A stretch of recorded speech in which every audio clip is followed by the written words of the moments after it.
Welcome to the introduction video of how to turn regular underwear into a hidden PUL trainer. If you're already familiar with PUL and different sewing techniques, you can skip right ahead to the layout video. This video is for those who don't have as much sewing experience, so I will go into more detail about different things. So with this project, I have a regular pair of underwear here. I just bought these at Target. It's the Circo brand, so it's like a 5-pack for, I think, like $5 or $6. I can't remember. But I'm doing this because I have a 2-year-old son who I'm trying to potty train. He hates feeling wet, but doesn't run to the potty soon enough. So that's what inspired this.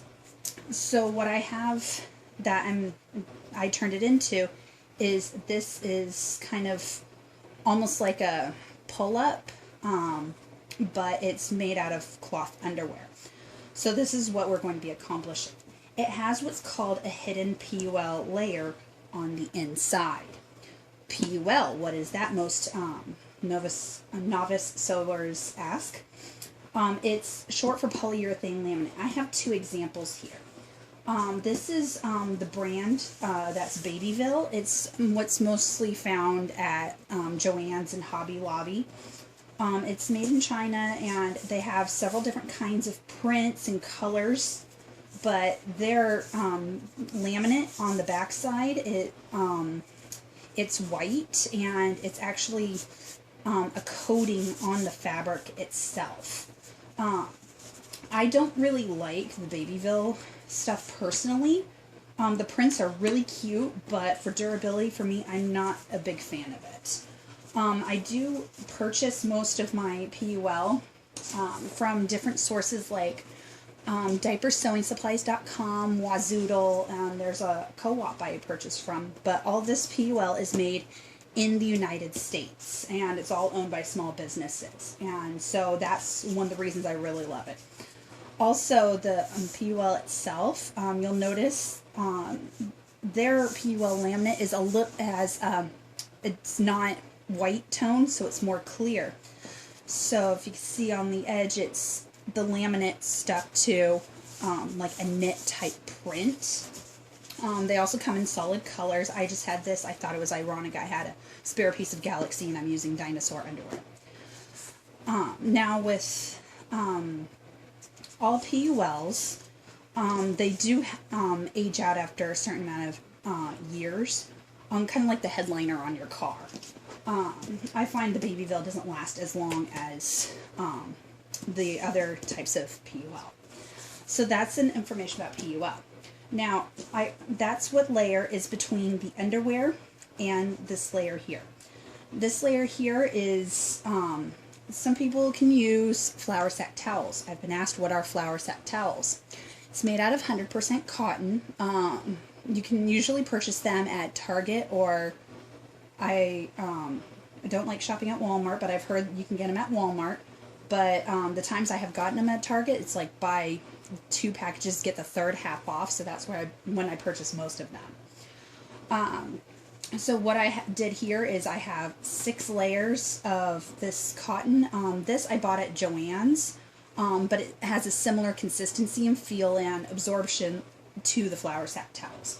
So I have 6 layers, and then the hidden PUL. So one thing that you can use is like bird's eye cotton or gauze types of fabrics, but you want it to be 100% cotton because that'll absorb quickly, and that's what you need with potty training. And so that's a little bit about that. I have snaps on the side, and so that way when if you don't want to take the underwear off of them, you can just unsnap it. Now this is one of my test ones. I didn't make it the edge is big enough, so it's a little harder to unsnap, which I will remedy in the instruction video. So that way you can take it off of them.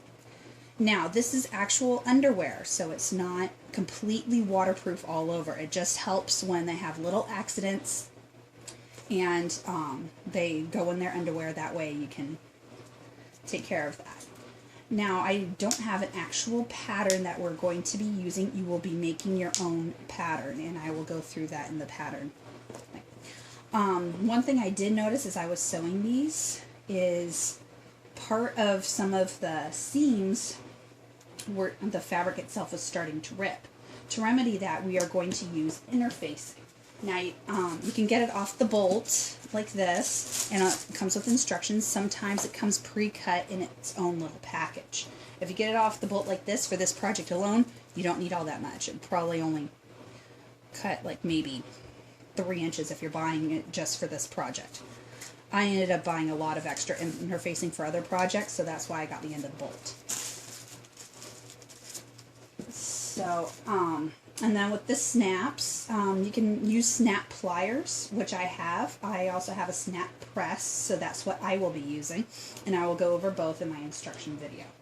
And then there's also snaps. You can get the cam snaps from, you can get, the plastic snaps from either Babyville or the other suppliers.